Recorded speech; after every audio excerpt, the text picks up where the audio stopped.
This is in the context of CFA Level 3 examinations, specifically for the August 2026 exams, and may also be relevant for examinations in Feb 2027. There are two types of participants who have joined this session. One, who have unfortunately not been able to clear this last exam.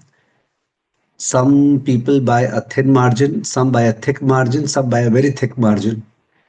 Some of those who have not cleared are working actively and they have too many things on their plate. They might be married also. So they have such and such constraints. Also, because the fact that it was a written paper, they always feel it a little bit strange when coming to this world of written examinations.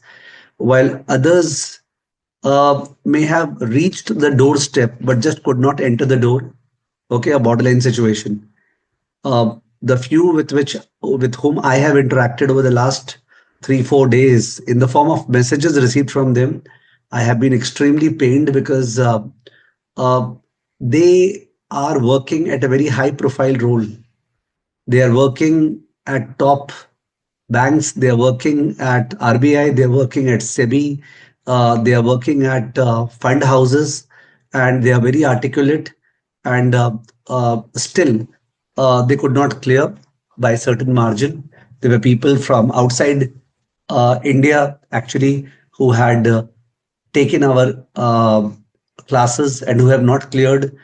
So I've also invited the other students who are going to fresh appear in the August attempt. So we also have fresh students who are going to appear in this attempt in August. And I wanted them to just share this entire platform so that they can understand what is my guidance in this regard. Frankly speaking, I believe CFA level 3 out of the three levels is the easiest level in the CFA program. And I say that with full awareness as to what I'm saying.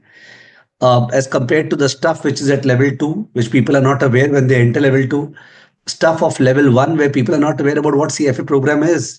CFA level 3 में most of the stuff is such that you cannot complain that मेरे को इसके बारे में आता ही नहीं है, क्या लिखा है, what is the idea, what are they saying. मतलब यहाँ पे ये है कि you know the stuff. Most of the stuff you feel that okay ये तो उससे related है, okay ये तो पहले किया हुआ है, वैसा वाला part है. It is just a question of the fact that इसमें less calculations है, less formulas है, okay, less concreteness है, more judgment है, more wordings है, okay, because of which थोड़ी issue हो जाती है. As compared to my teaching over the last 20 years, I would say my teaching has totally transformed in the last 1 year or 1.5 years, where when I'm teaching for level 3 nowadays, yeah, like yesterday मेरा एक session था derivative option strategies का, and I was teaching writing options की put writing कि जो अपने एक stock अच्छा लगता है ना कि स्टॉक अच्छा लगता है बाई करना है तो स्टॉक को बाई मत करो, आप उसका पुट बेच दो नीचे का.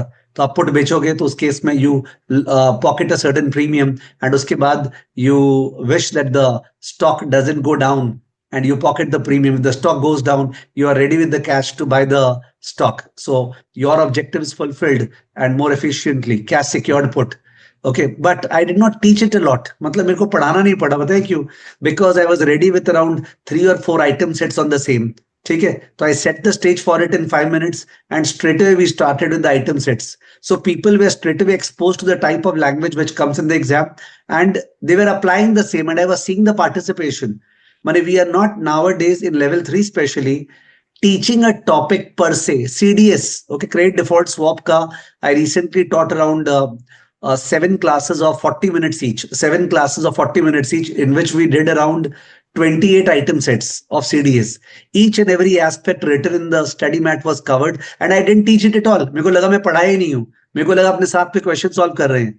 And people who complained that CDS समझ में नहीं आता, उनको सब समझ में आ गया. So I have been explaining. जैसे मैं क्या करता हूँ, I pick up a text, okay, and I put it into Claude, a section of the CFA level 3, and Claude में डाल के मैं उसको बोलता हूँ कि this is the chapter CFA level 3, okay. I do not want to read it a lot. I want to practice, apply the same. So create item set of level 3 standards from it. Do not make the item set lame, जहाँ पे answer अंदर ही मौजूद है. ensure that you are strictly within the confines of the write-up which is given. Create an item set, 4 questions out of it. मेरे को constructive response करना है, I can do the same. Create an item set with constructive response and provide me okay, the elaborate answer as well as the answers to be written in the exam. I mean to say, study has changed, it has transformed, and people are still not realizing the power that is there at home. I remember 2023 में I was teaching a CA final का batch, और वहां पे मैंने एक dialogue दिया था कि टीचिंग गया तेल लेने. Okay, this was the dialogue, and I really meant it that if I were you and I'm really constrained with time or money, I would genuinely think that what is the requirement for tuition. Believe me, even if somebody is not taking tuitions, it's fine, because हर चीज तो आपके disposal में है. I say it at the risk of my own business, but that's a fact. Okay, personal graded mocks are definitely a great difference, because आपको 15th में से mock start हो रहे हैं, तो 15th में से you get a time table कि पहले कौन सा होगा, फिर कौन सा होगा, फिर कौन सा होगा. तो आप अपना पूरा का पूरा प्रेपरेशन उसके साथ अनाउंस कर सकते हो. आप अभी सपोज 12 अप्रैल चल रहा है, तो 12 अप्रैल है 15 मई है, with the schedule you design it that way. And believe me, the only way of clearing CFA level 3 is by way of a disciplined application. I think roughly 2-3 hours per day is enough. 2-3 hours per day is enough. उससे ऊपर नहीं चाहिए. अगर अभी से अच्छे से लग जाए तो. Of course, कुछ स्टूडेंट्स जो बता रहे थे, there was a female from ISB Hyderabad. She was saying that she studied the last 13 days.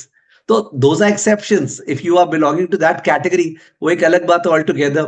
Here I have before me 2 students who were there when I was interacting with them when they passed the CFA level 3 exam. One is from Calcutta, Shaikh Akram, okay, and the other is Kriti. Where are you from? वैसे तो Bihar, but currently Mumbai. Okay. वैसे Bihar, currently Mumbai, and these 2 guys, they explained how did they study. कृति तो जिस तरह समझाना चालू की, मैंने बोला रुक जा पगली, रुलाओगी क्या, ठीक है. तो मतलब मैंने बोला बस कर पगली.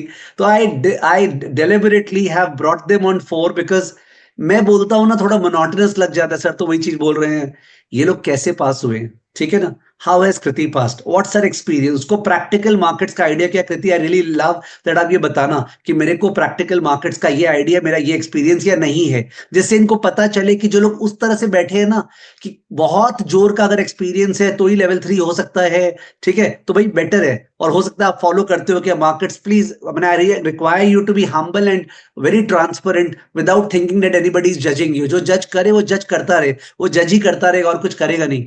Okay, let's be like a family, और family में judgment नहीं होते. And same thing with Shaikh. It's better that introduce yourself and tell that भाई ये status है, मैं ऐसे पढ़ा था, मैं इतने दिन पढ़ा था, this is what I did, this worked for me, this did not work for me. हो सकता है Shaikh और कृति जो बोले वो diagonally opposite बोले, और आपको लगेगा अरे यार मैं तो confused हो गई, ये तो ये बोल रहा था, ये तो ये बोल रहा था. तो यही तो point है. लाइफ में there are various ways in which you reach your destination. हो सकता है आपको इन दोनों में से कुछ पॉइंट्स मिले, या आप रिलेट करें किसी एक से, and you feel like let's go for it.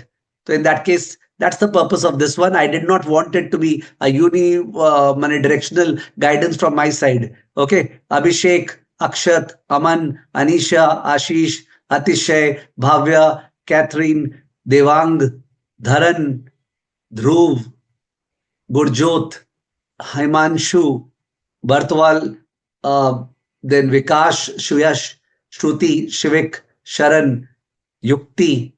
Okay, all of you are welcome. And Pratik Mittal, Pratik Agarwal, Poonam, Parth Khandelwal. So please request है ओपन माइंड से, और ये मत मन में सुनना कि ये लोग क्या ज्ञान देंगे मेरे को, ठीक है, बिकॉज कोई ज्ञान देने नहीं आया आपको. ये लोग शेयर करने आए हैं रिगार्डिंग इनका क्या वर्क किया, क्या नहीं वर्क किया. आप अगर ठीक से सुनेंगे तो आपको डेफिनेटली फायदा होगा. ओके, तो should we start with Kriti, because Kriti का बहुत जोर से रेडी है, ठीक है. जब मैं एग्जाम के पहले 1 महीना पहले या 20 दिन पहले मैंने एक सेशन लिया था लेवल 3 स्टूडेंट्स के साथ, एंड उसमें कृति जो चिंतित थी, ये भी बताना आपने क्या पूछा था, मैंने क्या जवाब दिया था आपको, ठीक है, बिकॉज मेरे को याद नहीं है. Okay, so the floor is yours Kriti. English, Hindi, जो लैंग्वेज यूज करना है यूज करो, ठीक है, मजा लेके बताओ, ठीक है, दुखी होके मत बताना. चलो. Hi everyone, just to brief you about my profile. So I did my economics bachelors, उसके बाद मैंने मास्टर्स किया फाइनेंस में। फिर अलॉन्ग विथ माय मास्टर्स मैंने लेवल 1 लेवल 2 कर लिया था, and then I joined job full time, और उसके साथ मैंने लेवल 3 दिया। वैसे मेरा जॉब इट्स नॉट लाइक कि 14 आवर्स 15 आवर्स वर्क डे होता है, तो मेरा स्टैंडर्ड 9 to 5 है। कभी कभी again it stretches, but it's like blue moon situation, तो मेरे को कंसिस्टेंसी मेंटेन करनी थी, बिकॉज पता नहीं किस दिन क्या फट जाए। तो I took a long time to prepare, so I started off in July. मेरा जॉब भी जुलाई में ही स्टार्ट हुआ था, तो वहां से मैंने स्टार्ट किया। तो इनिशियली मेरा टारगेट ये था कि नवंबर तक मेरे को एक बार पूरा क्लासेस देख लेना है। तो क्लासेस का क्वांटम एट लेवल 3 जो सर का है, वो क्वांटिटी वाइज कम है, but again no doubt on the quality that is there in the class. तो एक बार मैंने सारा मजे लेकर के क्लास खत्म किया। तो ऐसा होता था कि ऑफिस से आते थे, अब बोर हो गए या कुछ भी हो गया, उसके बाद आओ मस्त लेकर के बैठो, और वो 1 1.5 घंटा अपना मजा आ जाता था। वो मेरा एक मी टाइम होता था कि भाई at least something I am learning out of nowhere. And even before I like proceed कि मैंने क्या रिवीजन किया, मेरा सबसे बड़ा reason to prepare CFA was not to like pass the exam, obviously that is a means to a bigger goal, but मेरा हमेशा reason था कि मेरे को सीखना है। I am not into a core finance line of work, even though I follow markets very regularly, और मैं खुद भी देखती रहती हूँ क्या चल रहा है मार्केट्स में, न्यूज मिंट वगैरह हमेशा फॉलो करती रहती हूँ, बट मेरा role as such capital markets में नहीं है। तो in order to just keep myself into the game, तो मेरे को वो सीखना था कि होता कैसे है। I obviously want to become a fund manager some time down the line. तो ये मेरा वाई था, एंड आई ऑनेस्टली फील कि समटाइम्स हमारा वाई स्ट्रांग नहीं होता है, और फिर हम कैसे होगा क्या होगा, अरे बाबा नहीं होगा, उसमें फंस जाते हैं। तो हमेशा ये जरूरी है कि क्यों करना है ये स्ट्रांग होना चाहिए, एवरी टाइम वो क्वेश्चंस डाउट्स है कि होगा नहीं होगा, तो वो वाई आपका स्ट्रांग होता है, तो it just helps you get through it. तो ना मैंने जुलाई में स्टार्ट किया था। मैं मोस्टली एक क्लास पर डे के हिसाब से देख लेती थी, और सैटरडे संडेज में होता 2 क्लास देख लिया वैसा। तो मैंने नवंबर तक में एक राउंड पूरा क्लासेस का, और क्लास के अंदर जितना भी आइटम सेट सर ने कराया था वो सब कर लिया था। उस टाइम तक मैंने पोर्टल वगैरह कुछ भी नहीं छुआ था, क्योंकि मेरे को था कि क्वेश्चंस ऐसे भी कम है, अगर मैं एक बार पोर्टल देख लूंगी तो वो फ्रेशनेस चली जाएगी क्वेश्चन से। तो मैंने वो छोड़ दिया। फिर नवंबर में क्या हुआ कि मेरे को अब हो गया कि हाँ एक बार सब खत्म हो गया है, अब मेरे को रिवीजन स्टार्ट करना है। तो नवंबर फर्स्ट हाफ मेरा थोड़ा ऐसा सा गया था, वो ब्रेक लग गया था कुछ पर्सनल रीजंस की वजह से। तो फिर जब नवंबर सेकेंड हाफ आया, तो फिर वो एक बहुत अलार्मिंग रेट पे मेरे को लगने लगा कि अब भाई 2.5 महीने बचे हैं, 1 फेब को एग्जाम है, दिसंबर जनवरी बचा है, तो अब करना है। तो अब मैंने क्या किया कि रिवीजन बहुत अच्छे से किया। आई थिंक कि मेरा प्रेप में जो मेजर, अगर मैं वही वो एनालिसिस करूँ ना फैक्टर कंट्रीब्यूशन, तो आई थिंक दैट रिवीजन का बहुत ज्यादा बीटा हाई होगा, क्योंकि मुझे पता है कि नवंबर के पहले वाली मेरी प्रेपरेशन में एंड पोस्ट नवंबर की प्रेपरेशन में दिन रात का अंतर है। तो फिर what I did is that मैंने एक्सेल बनाया। I am an Excel person, I have my every day to the T pointed, मतलब हर चीज मेरा एक्सेल पे होता है, मुझे पता होता है सुबह उठ के रात तक मैं क्या करने वाली हूँ। I love being organised. तो मेरा हर दिन का एक एक्सेल बना था सर, मैं आज वो एक्सेल शीट दिखा सकती हूँ। बिफोर आप शो करें, ऑडियंस आप लोग कितने जन ने नोट किया, आई डोंट नो, इन्होंने एक शब्द यूज किया बीच में, मैं अपना फैक्टर एनालिसिस करूं, तो क्या चीज मेरे लिए वर्क किया। She was trying to say that equity portfolio management में, बॉन्ड पोर्टफोलियो मैनेजमेंट में, दोनों में we have factor based investing. ठीक है, तो ये दोनों एलओएस है। तो she was saying that which factor worked for her, तो she was being very technical, okay, while being very sweet. Okay, go ahead please. तो ये तो बेसिकली वो वेबसाइट से डाउनलोड हो जाती है 300 आवर्स वाली, बट इसमें मैंने कस्टमाइज किया। तो हर रीडिंग के साथ मुझे जो भी क्लास करते वक्त लगा कि इसका मुझे वापस से कमांड वर्ड्स इन डेप्थ में देखना पड़ेगा, या फिर for the love of God please read the question carefully, क्योंकि मैं हमेशा मोस्ट लाइकली लीस्ट लाइकली में गलत कर देती हूँ। तो ये सारी छोटी कृति छोटी कृति नोट्स कृति, टू। जो तुम शीट यस है सर। ना वो धीरे धीरे दिखाना, हड़बड़ी मत करो, आराम से दिखाओ। ठीक है सर। सो बेसिकली इसमें मैंने हर एक चैप्टर के अगेंस्ट वो लिख लिया कि इसमें मेरे को क्या इशू आ रहा है। जैसे कि फॉर एग्जांपल इन्वेस्टमेंट मैनेजर वाले में मुझे इशूइंग कंस्ट्रक्टिव रिस्पॉन्स क्वेश्चंस और पोर्टल आ रहा था, तो वो सारी चीजें मैंने यहाँ पे नोट करी।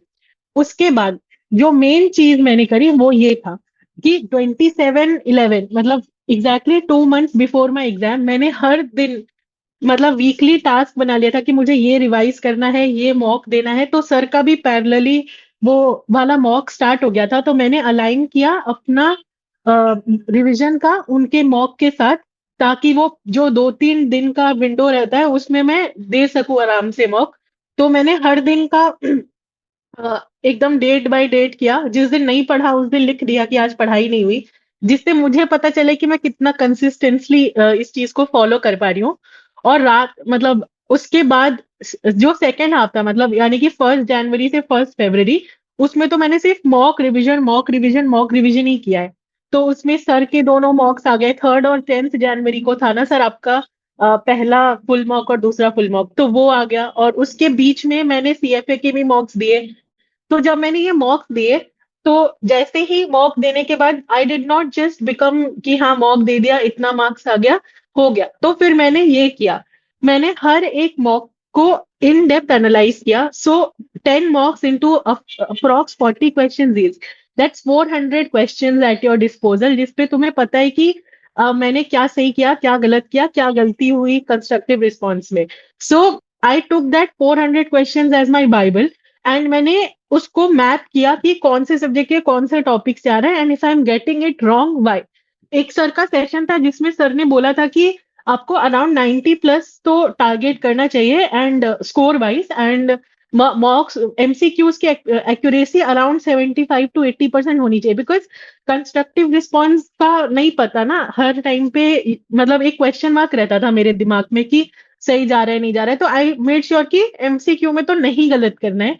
तो ये इनिशियली जब मैं मॉक देना स्टार्ट करी, तो मैंने ऐसे हर चीज मैप कर ली थी कि क्यों पार्शियली करेक्ट हो रहा है, और अगर पार्शियली है तो सर ने क्या उसमें रिमार्क दिया है, ताकि बाद में जब मैं रिवाइज करूं तो फिर मैं उस क्वेश्चन पे जाकर के एक आंसर लिखने की कोशिश करूं, and then I can see कि if I am able to match whatever was expected. तो I did that for like 10 whole mocks. जैसे रीजनिंग है तो एक रीजन सही एक रीजन गलत, और बहुत बार ऐसा होता था कि सही करते करते गलत गलत कर दिया, तो वो सारी चीजें होती हैं। तो वो और कभी कभी होश खो देना, तो मैं अपने आप को खुद से ही जज कर देती थी, और बहुत अजीब अजीब चीजें भी मैंने लिख रखी है कि यील्ड पे के आरडी नहीं होता, ये सारी चीजें। तो दिस जस्ट हेल्प मी कि लास्ट में आकर के मेरा कुछ गलत ना हो।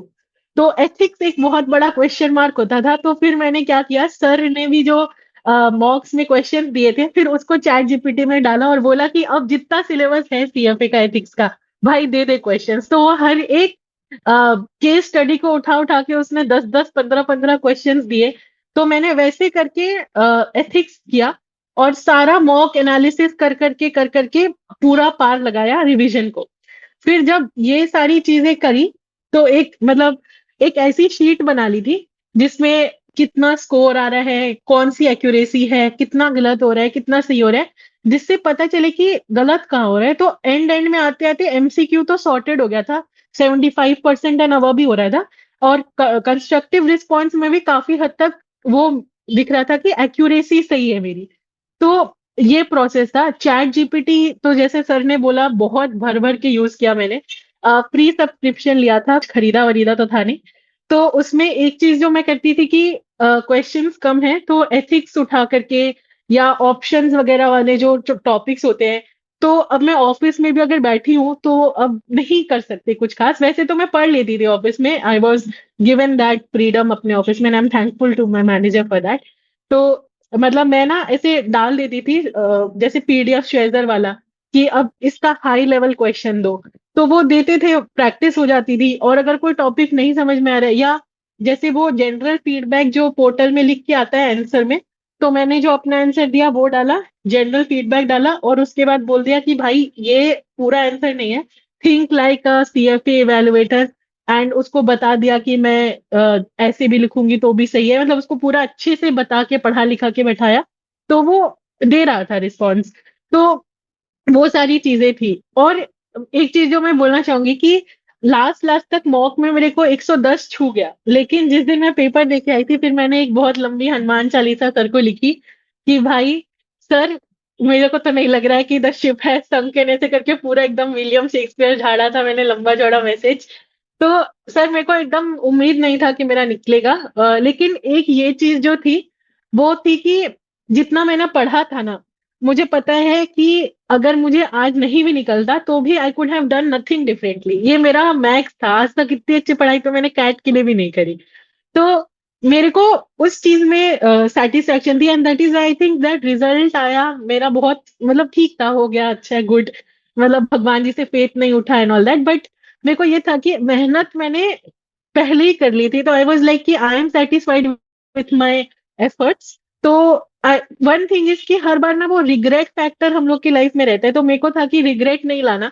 लेवल 1 में सर मैं नाखून से पास हुई थी, वो एमपीएस के जस्ट इतना सा था। और उस दिन मैंने ठान लिया था कि एक बार किस्मत साथ दे दी, अगली बार किस्मत भरोसे नहीं रखना। फिर 90th percentile in level 2 sir आपकी वजह से आया। उस समय भी सर एकदम खोद के सिलेबस का हर कोना सर ऐसा निकाल लिया था। तो एक चीज एग्जाम के दिन क्या हुई ना सर कि बहुत ज्यादा बटरफ्लाईज हो रहे थे, और एएम सेशन मेरा था भी लेंदी। तो मैं ना एकदम वो हो गई थी तरपर, वो नहीं होता एकदम मछली ऐसे थर थर कांपने लगी, मैं हाथ पैर कांपने लग गया था। फिर मैंने 2 मिनट का पॉज लिया। फिर मैंने सोचा कि जो मैंने प्रैक्टिस किया था वर्सेस जो क्वेश्चंस था सर, दिन रात का अंतर है। आई वुड से कि मॉक्स का लेवल अगर 1 या 2 था on a scale of difficulty, तो आई पर्सनली फेल्ट कि एग्जाम वाज ऑन अराउंड 7 या 8 का डिफिकल्टी। मे बी वो जो उस दिन का डी डे प्रेशर होता है वो भी मेरे को लग रहा था कि शायद थोड़ा ज्यादा डिफिकल्ट बना रहा है चीजों को मेरे लिए। बट सर अगर एक चीज जो मेरे को अब लग रही है कि अगर मैंने ना दिमाग से सोचा, उस टाइम पे मैंने छोड़ दिया कि मुझे क्या याद है मुझे क्या याद नहीं है। मैंने बस ये ध्यान दिया कि जो सर ने कॉन्सेप्चुअली बताया है उससे मैं कितना दिमाग लगा के आंसर दे सकती हूँ, उसके बाद कम वर्ड में। तो जो मुझे लगा, क्योंकि वहां पे से वो होता है ना, आइडेंटिफाई गलत किया तो कितना भी अच्छा जस्टिफिकेशन दे दो वो तो चला गया। तो सर मैंने फिर मतलब जय बाबा की बोल के वो अपना किया कि जितना मेरे को पता है जितना समझा है उस हिसाब से देते, बाकी देखेंगे। तो आई थिंक कि सर मतलब मैं अंडर कॉन्फिडेंट थी कि शायद मैंने सब गलत लिखा है, बट कॉन्सेप्चुअली क्योंकि इतनी क्लैरिटी आपने दे दी थी तो शायद सही गया, तभी पास हो पाई हूँ। तो वही है सर, मेरा तो यही था। अगर कुछ और स्पेसिफिक होगा तो I think I will be able to guide better. नहीं, very well spoken, spoken from the heart, बहुत अच्छा। आपने मॉक्स, मेरे जो पर्सनल ग्रेडेड मॉक्स थे वो दिए थे, और आपने सीएफए इंस्टीट्यूट के मॉक्स दिए थे, है ना? हाँ सर, वो सीएफए वाले दो तो जो पोर्टल पे होते हैं, दो इधर उधर से, हाँ। और फिर वो आप वाले दो। सब, आपका क्या पेपर टाइमली कंप्लीट हो गया था? सर पीएम तो मतलब ऐसा था कि मैंने ना डेलिबरेटली एक आध छोड़ दिए थे, क्योंकि मेरे को पता था वो ब्लैक होल टाइप का क्वेश्चन है और मैं घुस जाऊंगी तो फिर मैं सब छोड़ दूंगी। तो मैंने सोचा छोड़ो इसको, बाद में देखेंगे। फिर मैंने जय माता दी करके एक तो कर दिया, क्योंकि मेरे को तब पता था कि यार इसमें घुस जाएंगे तो बाकी छूट जाएगा। तो एएम वाला टाइमली दोनों खत्म हो गया था, लेकिन जैसे लेवल 1 लेवल 2 में बहुत फ्री टाइम होता था, तो वो नहीं था इस बार। मतलब एकदम डॉट टू डॉट, और मेरी टाइपिंग स्पीड से बहुत ज्यादा क्रेजी है वैसे। तो मेरे को वो सीन नहीं था, बट वही है कि हाथ कांप रहे तो टाइपिंग स्पीड का क्या ही करो, जब डर लग रहा होता है ना तो सब टाइपिंग स्पीड चली जाती है। तो आई थिंक कि वो कुछ एडेड एडवांटेज है नहीं। ओके, सो प्लीज रुकिएगा, ठीक है, by the time Shaikh speaks, because I may क्यों want sir? to once again ask you something. Yes, Shaik, go ahead. Do not be influenced by what she spoke. You will be acting by what you are. ठीक है ना? And how did you prepare? ठीक है? Speak out. Is my screen visible? Yes, it is visible. Yeah, so first of all, I am not an Excel person like Kirti here. मेरा सब कुछ documented था on a piece of paper. I like to do it by hand, so I don't have Excel sheets to show you. But I feel, first of all, I would like to, say something which a lot of people might have, doubts about or might argue कि नहीं ऐसा नहीं है. I feel CFA level 3 is not about intelligence. A CFA program in itself is not about intelligence. Yeah. So, first of all, I'll start by just a story 2 years ago, which one of my nephews was telling me something, and it struck me very hard. So, we all know about this rabbit and tortoise का story. तो वो मजाक मजाक में मेरे को बोल रहा था, बट चाचू जीता तो टोटाइस, लेकिन अगर रैबिट चाहता तो वो तो जीत सकता था। तो I was actually stunned by the statement, because बचपन से यही था कि hard work beat smart work. तो but while I was driving home I thought of something कि क्यों रैबिट नहीं जीता। देन आई फाउंड आउट कि रैबिट इसलिए नहीं जीता क्योंकि टॉर्टोइज वाज कंसिस्टेंट। रैबिट बहुत स्मार्ट था, but Tortoise was consistent in his efforts. And from that day onwards, I made a pledge to myself कि मैं जो भी करूंगा consistency से करूंगा. Whether it be, giving 2 hours a day. मैं daily अपने books को लेके बैठूंगा. Even if I don't open my books, I will, work towards, gaining more knowledge. So that is just one story which really a kid of 6 years old influenced my entire CFA journey.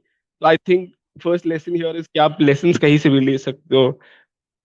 The second thing is कि how did I approach the CFA level 3 exam? First of all, I will tell everybody कि आपको पता है आपके लिए क्या work किया. Level 1 और लेवल 2 आप क्लियर करके आ रहे हो, यू आर दैट capable कि आपको पता है आपके लिए क्या वर्क किया. So everything I say might not suit for you, but I'm just talking about my challenges which I faced. First was when I came into level 3, बहुत डर था कि लिख के एग्जाम देना पड़ेगा, कैसे लिखूंगा, क्या लिखूंगा. But then I entered a session with sir. Sir ने बोला spoken language में लिखना है, and from that day onwards I tried to structure my answers in my mind. But the main things which worked for me was कि मैंने passive reading sir पढ़ाते थे, उसके बाद मैं कोर पढ़ता था. बिकॉज आई ऑलवेज फेल्ट कि आप कोर से पढ़ो, सर के लेक्चर सुन लो तो आपको कोई नोट की जरूरत नहीं है. That is the holy grail for me personally. तो जब मैं कोर पढ़ता था, सपोज एक कॉन्सेप्ट है कि अगर डेट इंडेक्स है तो उसमें एक प्रॉब्लम है कि अगर कोई खराब इशूअर ज्यादा डेट इशू करेगा तो वो इंडेक्स जो है क्रेडिट रिस्क उसका बढ़ जाएगा. तो आई यू क्वेश्चन दीज कॉन्सेप्ट, क्यों ऐसा, क्यों है ऐसा, क्यों नहीं है. एट द सेम टाइम भी फरवरी just before the exams Trump sir आए और उन्होंने सब कुछ यही कर दिया, टैरिफ अनाउंस कर दिया. तो I used to apply those कि हाँ आज मार्केट्स कैसे मूव हुए. First of all talking about my background, till level 2 I did not even know कि स्टॉक मार्केट इंडिया का अगर आप पूछोगे कि बीएससी क्या है, सेंसेक्स क्या है, तो उतना नॉलेज था, बट आई नेवर ट्रेडेड और invested. I was illiterate market wise. So I have no background in the market. Now I have, for the past 1 year, I've started to follow news and everything. So it does not mean कि आप कहीं lacking हो अगर आप markets as such daily नहीं देख रहे हो, but you should develop a habit of following the market. Simple framework for retention, that is key. जैसे एक yield curve strategy का एक टॉपिक है, वो आप एक एक्रोनिम बना लो, BRCS, यू नो, तो आपको सूट करे. It is not necessary that acronym work might seem legible to the rest of the world, but आपका एक्रोनिम आपको समझ में आना एंड उसका एप्लीकेशन समझ में आना चाहिए. आप and the key importance in CFA level 3 is कि आप कॉन्सेप्ट को कनेक्ट करो. First of all, if you have taken the portfolio management pathway, which I believe most people have, तो आप पोर्टफोलियो कंस्ट्रक्शन और जो आपका पाथवे का टॉपिक्स है आप उसको कनेक्ट करो प्लीज. बिकॉज जिस दिन आप उसको कनेक्ट करना सीख गए, that will be, you will write those answers, trust me. अगर यील्ड का वैसा शिफ्ट हुआ तो आप क्या पोजीशन लोगे, आप सिमिलरली डेरिवेटिव्स में क्या पोजीशन लोगे, अगर आप ये सोच पाए तो आप एग्जाम डे में वो सब लिख पाओगे. और आप अप्लाई करो. I written, it's not about retention but it is about production. My framework was कि हम 2 महीने पहला लेक्चर्स देखे. आई वाज a full-time student, so I had the liberty to watch those lectures at stretch. So first 2 months went into lecture watching. Then sir के constructive response mocks आए. तो उस time I used to prepare कि इस दिन को ये exam है तो उसके पहले मेरा ये टॉपिक एटलीस्ट एक नॉट कंप्लीटली बट एक अंडरस्टैंडिंग पॉइंट ऑफ व्यू से खत्म होना चाहिए कि कोई क्वेश्चन जो है ऐसा नहीं हो कि हम मिस कर जाए. Then I wrote those answers and it happened with me a lot कि मैं बार बार बड़े बड़े आंसर्स लिख देता था और सर का एक ही कमेंट आता था कि you are writing it too long, short in the answer, for better answer framework look at the suggested answer. So वहां मैंने सीखा कि डैश देख के कैसे लिखना है। तो आप एग्जामिनर को पढ़ा नहीं रहे हो, उसको सब आता है, वो खाली आपको एग्जामिनर को बताना है कि आपको भी आता है। Coming from that, my exam strategy was कि I was very strong with MCQs. मेरा भरोसा था कि मैं एमसीक्यूज को फोड़ दूंगा। I started with MCQs first and then I went on to high conviction questions first, जो अनफेमिलियर क्वेश्चन थे, अनचार्टर्ड टेरिटरी थी। दो तीन ऐसे क्वेश्चंस थे जो ओपन एंडेड थे। I cannot speak about what the questions were, violation हो जाएगा, but open ended questions थे। तो I tried कि मैं वो open ended questions को ignore करके वापस जाऊं।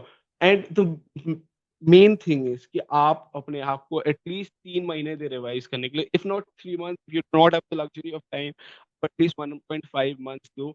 And he showed a very good method of analyzing your mocks कि आप अगर सही हो तो आप क्यों सही हो, और अगर आप गलत हो तो क्यों गलत हो, वो आपको जानना ही जानना है। Without that, it will become a problem. And I'll just end with one thing which I CFA के एक दिन result के पहले I was watching this movie of the Nuremberg trial, and this very beautiful quote came into uh, post credit scene में, the only clue to what a person can do is what they have already done. आपने level 1 और level 2 already कर रखा है, so you know you have that capability. Do it again, so you can do it, and if you believe you can do it, you can do it. Thank you so much. Now, given that uh, all the participants would have listened to the entire discussion, I would like to point out that यहाँ पे क्या होता है, जो भी सुन रहे हैं उनको मन में कस्टमाइज्ड क्वेश्चंस होंगे। फॉर एग्जाम्पल कोई इस बार नहीं निकला, may be first time, may be second time, तो उसके नेक्स्ट क्वेश्चन होगा कि क्या मैं अगस्त में दूं या एक बार मैं ब्रेक ले लूं और ब्रेक लेके मैं फेब में दूं। जनरली मेरा जवाब है कि आपको अगस्त में देना चाहिए। There is no question of taking a break. There are students who are starting now for the August attempt. Now आज रजिस्टर किए अगस्त अटेम्प्ट के लिए और वो लोग अगस्त में क्लियर करेंगे। तो आप जो एक बार दे चुके हो, जिसको एक बार आइडिया है, there is no reason in the world as to why won't you clear. If there are some compelling circumstances in your personal life, or you are going through a depression or whatever it is by chance, okay, then there's a different thing. But otherwise आपको अगस्त में ही exam देना चाहिए। 2026 should be the year in which your level 3 is over. One part of the academics is over. You can confidently say there are some people in the marketplace जिन्होंने level 2 के बाद level 3 छोड़ दिया, नहीं हुआ तो या फिर किसी कारण से, एंड दे से दैट कोई सेंस भी है क्या लेवल 3 करके, वो सब हाई फाई चीज तो इंडिया में होता ही नहीं है। I think these are myopic statements, illogical statements. They know at the end of the day wherever they go they are not able to say CFA level 3 complete किया है क्या। It matters like anything, it is skyrocketing, it matters. Do not क्या बोलते हैं, elongate it, do it. And जैसा शाइक ने बोला, I don't know, मतलब his entire analogy was very good, the rabbit analogy. But if you got the stuff, consistency, every day क्या आप पढ़ रहे हो क्या? Okay, today has been a very hectic day for me. Okay, very hectic, मतलब I can't explain to you. My body is cracking like anything. उसके बावजूद भी I have decided to call my trainer at 9 PM today कि 8:30 से मैं exercise start करूंगा और 9 से 10 ट्रेन करूंगा और उसके बाद जाके मैं सोऊंगा। 4 बजे मेरे को उठना है, 6:55 पे मेरी फ्लाइट है सिलीगुड़ी की। So in that case, if I at the age of 50 can feel that yes, it is, and I have to do it, but it is so important to be consistent physically, mentally. माने how is it possible that you will not think about it? So माने पता नहीं, दो students में बात हो रही थी, एक CA स्टूडेंट था, एक CFA स्टूडेंट था। तो जो CA वाला स्टूडेंट है वो CFA वाले को बोला, तुमको पता है हम लोग के CA में इतना दिक्कत है ना, इतना ज्यादा प्रॉब्लम, इतना ज्यादा माने आर्टिकलशिप और इतना ज्यादा हम लोग के पढ़ना है कि हम लोग को डेली मोटिवेशन चाहिए होता है। तुम लोग के CFA में है क्या? ठीक है, तो तुम लोग को क्या? तो वो जवाब दिया सिंपल, जानते हो क्या वो जवाब दिया? CFA का फीस भरने के बाद CFA का फीस भरने के बाद सारे दुनिया का मोटिवेशन एक साइड, और मोटिवेशन आ जाता है ठीक है ना? So this was the reply which the guy gave, and I thought that 100% correct reply दिया कि leave everything aside once you have filled the fees. Okay, we know whether it's your own earnings or your parents' earning, the way it happens. So let's give it the best. And level 3 is simple, it's easy, go for it. और personal graded mocks मेरा कैसे समय जाता है, I can not explain to you 15th में से वो 1.5 महीने के लिए. तो I bring out that time and I see that it works. तो go for that and study according to it. Plan 15 मई को कौन सा मॉक है, उसके हिसाब से चलो यार कैसे प्लान करूं, and do that way. Both these kids, Kriti and Shaik, are very young, and they have cleared the exam. There is nothing so-called out of the world about them. I can see the same, and therefore you can also relate that, यार मेरा भी हो सकता है. ठीक है? We would wish you all the best for your August exams, and I believe August exams is the term in which everybody should clear level 3 from SSCI. Okay, so that's all from our side. Bye bye. Thank you. Good night.